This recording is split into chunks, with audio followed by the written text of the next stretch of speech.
It might well be that someone's coming over on a bicycle now or sending a carrier pigeon with the invitation just as we speak. If they do, will you take the gig?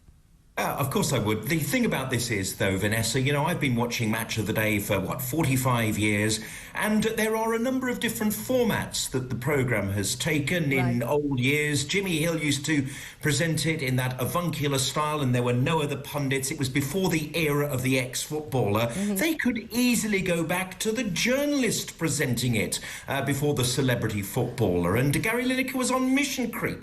They hired him because he was the 1980s Bobby Moore, wasn't he? He was the England blue-eyed boy, the hero who never got booked. He was perfect, and the BBC honed him and crafted him into being a presenter. But what we have now is a grotesque version of Gary Lineker on mission creep. And, you know, just before the BBC, who had long decided, I think, in the early days of this crisis, to suspend him, he was at it with Penny Mordaunt, saying something like, oh, I was better in the 6-yard box than you were in the dispatch box. Well, that's because she accused them of using a line, as she put it, from the Gary Lineker playbook, didn't she?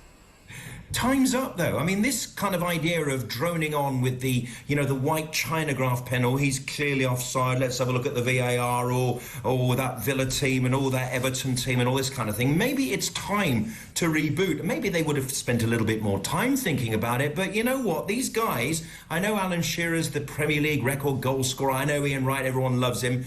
But let's look at the other side here. We've got a pundit like Roy Keane. Now, I absolutely love Roy Keane because he looks like he's going to bite the head off Graham Souness or Gary Neville at any point. I have no idea what Roy Keane is going to say next, but I have also no idea what he thinks about Brexit or the dog licence or anything else. You get Roy Keane, because Roy Keane is the Manchester United hero with a tremendously sort of fiery temper. You'd never know what he's going to do.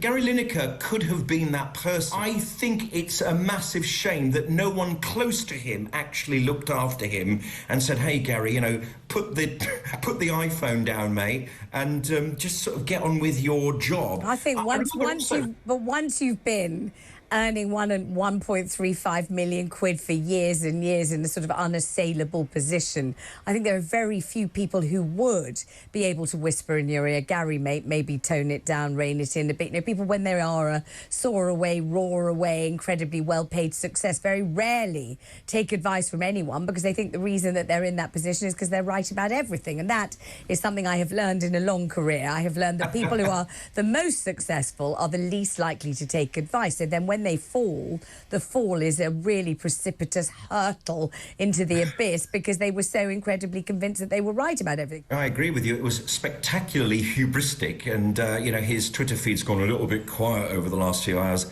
That's for sure. But let me tell you about an example of someone who was on more than £1.35 million a year that did listen to his boss and literally played himself back into contention. And I'm talking about young David Beckham. He got sent off against Argentina at France 98 with a very unpleasant sort of slight little chip from his foot over Diego Simeone.